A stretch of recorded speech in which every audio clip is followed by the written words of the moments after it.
It's a perfect little setup. Look at us looking all fun and back to schoolish.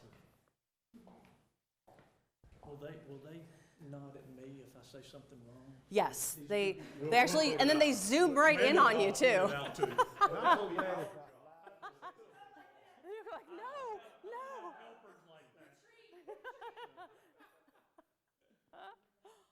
That's great. But thank you all for making the time. I know it's a very hard time to nail you down for anything. Oh, wow. Did y'all have somebody come in? No, we did not this year. Because of what we were doing, staff development. We took the rest of the day with our specific cutting. We're going to head this way a little bit. Yeah, where ours is Wednesday next week. We started with teachers. Well, where you want us to be now?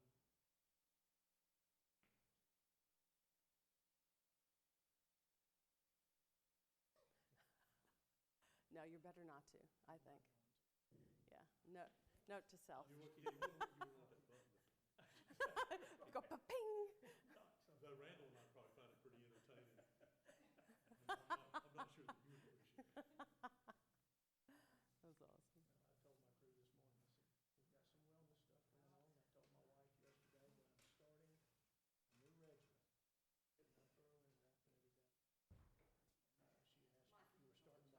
I told my wife yesterday that I'm starting a new regimen, getting up early and walking every day. She asked if you were starting back tomorrow. I said, nope. I'll start Tuesday. You'll let her know when you start. We'll let her know, that's right.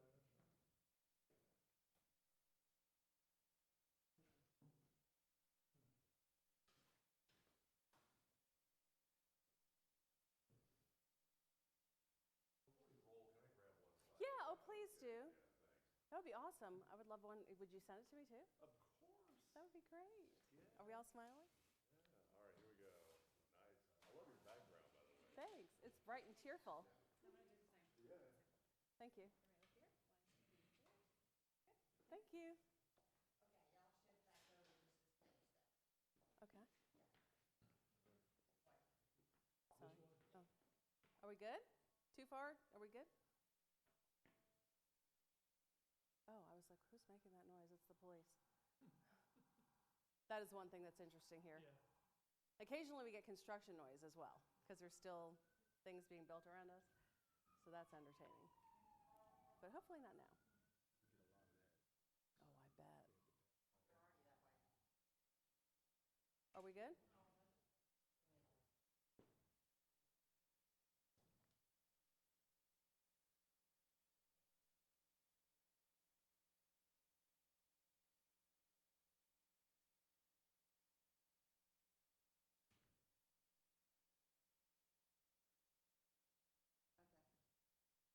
right.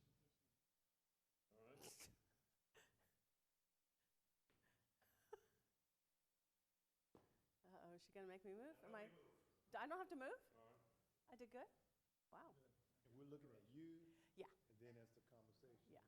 Yeah, and if you're talking to each other, you know. And we were starting to talk earlier, and I said, like, if you guys, you know, naturally, like. I'm sorry? Okay. If you guys would naturally be taught, like, have something to say to each other about the topic, just go with the conversational side of it versus it's your turn, it's your turn, it's your turn. Where do you want us to look while we're talking, or do you care? I think looking at us versus a camera is probably better, just because it can get awkward. And then, unless you're like making an appeal to parents for some reason, like, please call us or whatever. If they were to do that, well, or whatever, you know, please don't, like, you know, so many people turn to social media to complain about problems they're having with the schools. And Well, ask us about it. yeah, you know, I mean, how, A little bit more back to just a smidge.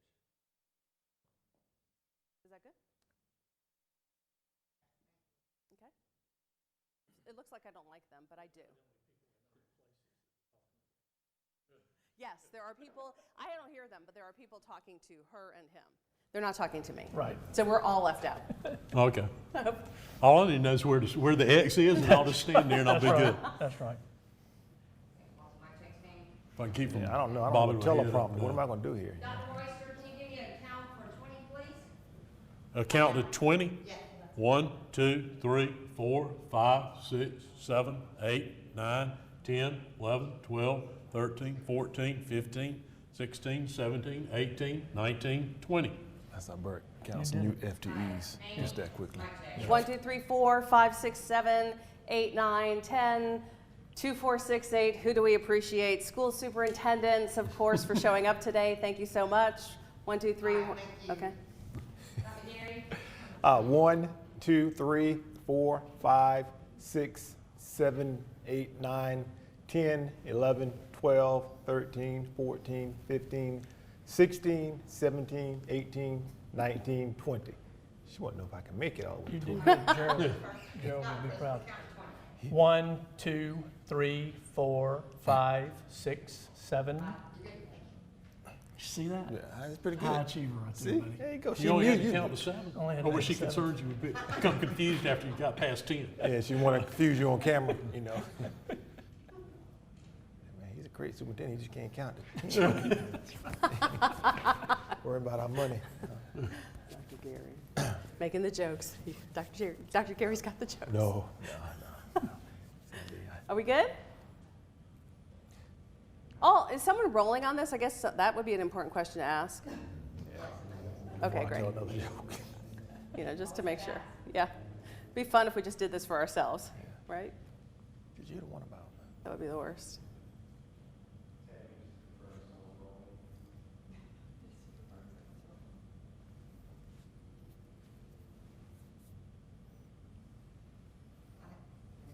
Okay.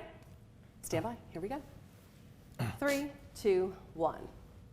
Our special back-to-school coverage is underway, and we want to, of course, welcome in the superintendents from 3 area counties. We have Spartanburg, Anderson, and Greenville represented with Dr. Burke Royster of Greenville County Schools. We have Dee Christopher, who is with the Anderson School District 4, and Dr. Randall Gary, who is with Spartanburg District 5, to talk about the issues that are facing our students and our leaders in this community as we welcome in a new school year. Are you guys pumped for a new year? We're excited to get going. Yeah. It's here. It's upon us. We're ready. And- It's our new year, just like January 1. Every year, we get the opportunity to start over, start anew, and learn from the past, but continue to move forward. It was a great time. What would you say, Dr. Royster, and let's go down the line, is the #1 issue facing your district? Well, the number one issue is the one that's facing school districts nationally, regionally, statewide, and I think probably all of us locally, and that is finding a sufficient number of quality teachers to put a great teacher in every classroom in our district.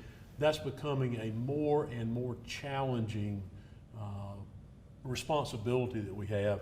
And all of us are doing a lot of different things to encourage more into the teaching profession, to help transition people from other professions into teaching. But I think quality teachers, quality personnel across the board is a great challenge for all of us right now. Yeah, I think just so I don't repeat what Dr. Royster said, I would agree with that. #1 challenge for us. In Anderson 4, Little Pendleton, small school district, growth is happening for probably the first time ever. And that is becoming a challenge for us as we move forward. So planning for what's coming is really important. But yeah, teacher shortage is something that's affecting all of us. And growth requires more teachers, which Absolutely. makes the problem even more difficult. Dr. Gary, what about you? No doubt about it. I mean, the teacher shortage is nationwide. South Carolina, Spartanburg County is no different. We're feeling that pinch right in District 5. But in addition to the teacher shortage, we're really trying to find bus drivers. We're trying to find all qualified Yeah. staff. So we're looking for bus drivers. So if you want to drive a bus, we got a spot for you in District 5, and I'm sure these gentlemen do as well. But it's another challenge. To not mention the growth that we've been seeing in Spartanburg 5. The numbers of students probably hasn't grown as much as with Greenville, but the percentage of students that are coming to our district certainly has. It's been astronomical over the past year. Yeah, for your size district, Yes. you're all similarly experiencing growth, Yes. Yeah, right? we're all, we're 1,000 to 1,800 students a year, but proportionally, these guys they're experiencing those same problems. So we're hiring, this summer, we'll hire 600 plus teachers. About 80 of those are brand new positions, Wow. just related To to the growth. growth. So addressing turnover and growth, constant challenge for us. And we're all 3 very fortunate. We're in districts where we pay well. Some of the top pay in our case, we're in the top 3 in the state, what we pay teachers. We're at the top of what we pay other employees, and I know they're in similar situations, but we still are struggling to get enough bus drivers. Yeah, you still can't get 'em. Custodians, Yeah. get enough teachers. And we run the job fairs that you guys announce all the time about bus drivers needed, people in the cafeteria, all these critical roles. What impact, I know I've heard from some parents on Facebook who are like, I just want my kid to get home before 6 p.m. I mean, it creates a stress not only on the system, but also the ability for students to do their work and study and all those things, right?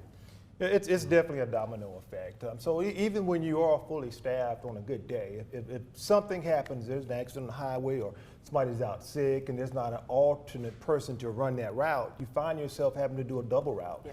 So when it starts with elementary schools being delayed because we're short a driver or two, that also means when the middle and the high school routes get out, they're going to be delayed as well. But we've made a lot of ground. We've hired lots of good people. We don't have any extra people. But we're obviously looking for more. First day of school is right around the corner from us. And I think for us, the scale is different from Spartanburg 5 and Greenville County. We're a small district. We're going to have over 3,100 students this year, most we've ever had in our district's history. But the scale is different, but the problems are still the same. Yeah. So we're struggling with bus drivers and finding those folks. And we're a rural place too. So getting to all those small areas around our little school district is difficult. It takes a long time sometimes. A lot of parents, out of frustration, and I've been there, we all have, will post on social media that, oh, I can't believe this is going wrong or that is going wrong with the schools. What do you want parents to do? Like, how can they take their frustration and turn it into problem solving, and fixing the problem? Yeah, I want them to call us. Yeah. We're small enough that we want our folks to call us, let us know where the issues are, let us get to those things. We've been very adept at dealing with the issues that we have. We're not perfect. Yeah. We're still people too, right? Mm-hmm. So we're gonna make some mistakes and we're gonna not communicate sometimes the way we should, but we're working really, really hard to take care of our students and take care of all of our employees. And I can tell you, I've seen some of the Facebook posts. I had a joke I used to tell to parents that if you don't believe everything your kid tells you to happen, we promise not to believe everything they tell us to happen to school. I mean, at home as well. But once you get in school, when these things come up, for example, we know traffic when we start, it's going to be an issue the first few weeks, no matter how perfect everything else is, or whatever your other concerns are. We have great principals in our district. Reach out to them. Reach out to your child's teacher. Start there. Go to the principal. And a lot of these times, most of the time, those are issues or concerns that the principals at the school level can help you through, talk through. And if not, by all means, we have a district staff that would be more than happy to assist you as well. Dr. Royster, it becomes frustrating, right? Because you can't fix it if you don't know. Yeah, and regardless of size, we're 3,000 students, or we're serving 78,000, the families of 78,000 students. We want you to contact us. Have a problem in the classroom, first reach out to the teacher. Got a problem in the school, first reach out to the principal. Have a problem at the district level, or for some reason it seems not to be resolved or not responded to quickly enough, the school level, contact us. We have 2 employees at the district level, ombudsman for the district. Their entire job is to deal with problems and issues and to help get them resolved, and to get them resolved in a speedy and appropriate manner. We also have the expectation of all of our employees that they respond to inquiries, requests, or concerns within 24 hours. Now, sometimes if it's a complicated issue, that might mean reaching out and saying, hey, I've got to look into this and we'll be back to you within this amount of time. But they should receive a response in 24 hours. And so often, social media can be helpful, but a lot of times it's just a speedy way to pass along misinformation. Mm-hmm. People have assumed a conclusion or assumed an answer when in fact, that may not be the right answer. Gotcha. We want to get them the right answer and get them help with their issue. You all have a tremendous experience as community leaders and school leaders, and maybe even personal experience having students of your own in your own homes. So let's talk a little bit about the parents trying to set their kids up for success this year. If you, with all that wisdom now that you maybe didn't even have when you were a parent of a student, what would you tell a parent as the #1 thing to set their kid up for success this year? Go for each of you, your point. Well, I think kind of a short list. Find out the expectations of the teacher in the school. Okay. Help your child to understand those expectations and prepare them to meet those expectations. I think that would be one very important thing for parents to do. When their children come home in the afternoon, ask them not just how did the day go, tell me something you learned today. Tell me something you did that you enjoyed today. Engage them in some conversation about their experience at school. And read to them and encourage them to read. If there is one single key to student academic success across all disciplines, it's the ability to read well, and more importantly, really than that, is to enjoy reading and engage in it. I think those are some, kind of a short list of things. Yeah, and I think the same thing. The engagement of your student at home is really, really important. So having those conversations, even our older high school kids. I know, I was about to say, the teenagers don't want to talk. They don't, but they need their parents to be engaged in what's going on with their lives. Yeah. So I totally agree with what Dr. Oyster said. The idea of reading all along the way, asking those questions about what's going on in school. Those things are so important and so valuable to those students because they don't know it all yet. Sure. A lot of them think they may, but they just don't. We know that we didn't know it, and we still don't know it. But that to me, just that engagement of kids, students when they get home is so very important. I know people have busy lives and they're going here and there, but there needs to be an opportunity. And I had all three of my students my children were at my high school that I was the principal at. Oh, wow. So it was really, That's interesting. it was crazy for them. My dad was my high school principal too. Those were easy opportunities for me. Yeah. Because I saw them All the during the time. day. So, but everybody needs to be engaged with their kids. Well, not to be absolutely repetitive to what that they're saying, because they've said some great things, but kind of to echo, but also to add on. Sure. Please do not minimize the impact of things outside of school and the impact they're having on your child. Things that are happening in the community, things that are happening on social media. So the engagement of your child is very important, asking them how was their day, not just academically, but socially. What are you doing? Yeah. How are your friends? Find out who they are. And you're right, they will get to a point where they don't really want to engage in those types of conversations. So sometimes it's a challenge getting a response, but that's very important, just establishing and maintaining that relationship and making sure that your parents can see you as a partner of the school. I told my kids when they were in the 8th grade, there's going to be times over the next 5 years where you don't like me a whole lot, and I was okay with that. Yeah. It's part of the gig. Yep. It's part of parenting. Let's talk a little bit about mental health, since you kind of touched on that, right? The outside things and the school things can all lead to some challenges for mental health. All the schools have kind of, raised the bar on what they're doing. Is there something new that parents can expect on the mental health front, or something that's accentuated or accelerated this year, Dr. Royster? Well, we've got mental health counselors, and have had for several years now, assigned to every school in the district. We are in a pilot program this year to take over some of those delivery of those mental health services internally, to expand our ability to offer them to all students. Wow. One thing that we found to be a barrier, there is no issue with getting services to students that are Medicaid eligible, because the payment is there for those services. And those have been handled traditionally for us through Greenville Mental Health, the State Department of Mental Health. Very few private insurance providers cover mental health, and if they do, it's really pretty minimal coverage. Then if you don't have that kind of insurance and you don't qualify for Medicaid, those are students that we found were kind of falling through the cracks. So we're working in kind of a new way to do some of this internally to try to make certain that we can cover the mental health needs for all of our students, regardless of whether they can qualify for Medicaid or their insurance provides coverage. Because again, there's some families that they just can't afford to pay for that service, but they don't have some other fail-safe to pay for it. In Anderson? We've got mental health counselors available to all of our schools. We partner with AOP Mental Health in Anderson, and also our county school board has a couple of mental health counselors that we serve. And then we have our own that coordinates all of those services together. But we've changed this year, going into this year. We're going to do some checkups throughout the year with a self.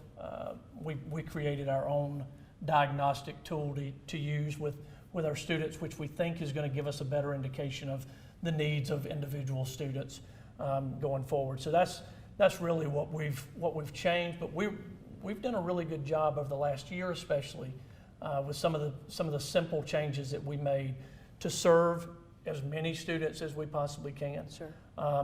Through the Medicaid, but also all of our students. We've got them in the schools so we can help them. Yeah. There was a point we ran into some of the same challenges that Dr. Royster talked about making sure that the assistance for our mental health counsel was available to all students. And a couple of years ago, we kind of worked through a process of renegotiating our contract with Spartanburg County Mental Health. It went very well. They've been a great partner with us. So we do use some of their mental health counselors. We have some that are employed by the district.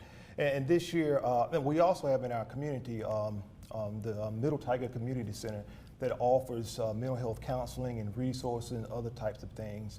And we've also this year, our board has funded for us to bring on a school district social worker to help parents and help students get access to the resources that they need. So we're doing a lot of the same things, but we're also competing for a lot of the same people. Just as we talked about the shortage of teachers and bus drivers, mental health, social work is one of those areas too, where it's been a challenge sometimes getting someone to fill those needs. Some of the parents too, I posted, hey, I'm talking to the superintendent, what do you want to ask? And I know school security is always a concern for parents, right? They want their kids to be safe in school. But one of the moms pointed out, she said, I just want to be able to take like my kindergartner into the first day of class. And in some places you can't do that. So how do you balance like the need to have parents involved and in the schools with the keeping the place secure? Well, I think one of the things is, in all of our elementary schools allow kindergarten parents, or in a lot of cases we have 4-year-old programs too. Gotcha. So it's their first experience coming to school. Gotcha. They'll allow them to come in that first day. What that means for the school is they have to increase their level of supervision to ensure that that person coming in is in fact the parent coming in with a child, and that they go to the appropriate place directly in the school and that they leave there. It just requires a higher level of supervision, which they provide. And then there's a time when, after that first day, we need to come back off of that for a couple of reasons. One being, the best thing for the child is for that to discontinue after the first day in almost every circumstance. Right, developing that autonomy to be able to go through the school day. They're accustomed to coming in there. They don't have that that separation that they go through every day. And if you allow that to go past the first day or so, it really makes that situation worse for that child. Gotcha. And it can make it more difficult for the parent to let go after they've done it. You've dropped your baby off, and if you walked me in 2 or 3 days, and now we're at a week, it might be more difficult on the parent sometimes than the child. So, and we don't take that trust for granted either. Sure. Right? I mean, it's a daily event for us to gain trust of our families that share their kids with us every day. And the technology is changing. I know a lot of districts don't want to talk about specifics with technology, but like AI, for example, is helping to keep track of more people walking through these detectors and things to keep kids safe as they go into school. So there are new technologies in play that are making things safer. Is that fair to say? yeah, that's fair to say. It differs by the level. You know, some of the things that you may see at a high school, you may not see in an elementary school. But there are other checks and balances at the elementary school to help control that environment of who's in and out and how they're accessing the building. Because you have a Muffins for Mom event or a breakfast with your grandparents, it can bring a lot of parents to school. But it's important for us that we're bringing, that they're the real parents and they're coming with real intention, with the good intentions, and most are. And our parents really hadn't pushed back because they do appreciate us making sure that we are taking care of the security of their child. Gotcha. Well, a new year is here. We're wishing you all the best. What's your #1 wish for your district this year? Our #1 wish is that we get off to a great start, but that as we end this year and we look back, we want to say that we continue to show great progress in student achievement, that we continue to ever increase the number of students that graduate from us college or career ready, i.e. they've got college credits or they've got industry certification. Last year, not the one we just concluded, but the 22 graduating class, that was about 61%. We believe that'll be higher when we do the final calculations for this year. So we look to that at the end of the year. I think we've had a very successful year. Yeah, I think for us, the first thing is safety of all of our kids and all of our employees. And the next thing is we want to make sure, as Dr. Royster alluded to, we want to make sure every student is prepared for their next step, whether that's a third grader reading on grade level or a senior graduating ready to go to college or into a career through the military. So we're real big on talking about preparing for the next step regardless of what age that student is. Dr. Gary? And I guess the number one is always safety. If there's one thing a parent wants more than their child to learn a lot that day, is for their child to be safe that day. So we're going to continue to do what we can for safety. We want every student by the end of this year to have at least a year's growth, where they've come from where they were to where they will be. And I didn't say a year. For some, for most, for all, we love at least a year's growth. So we think that's important. And just trying to provide things for all of our students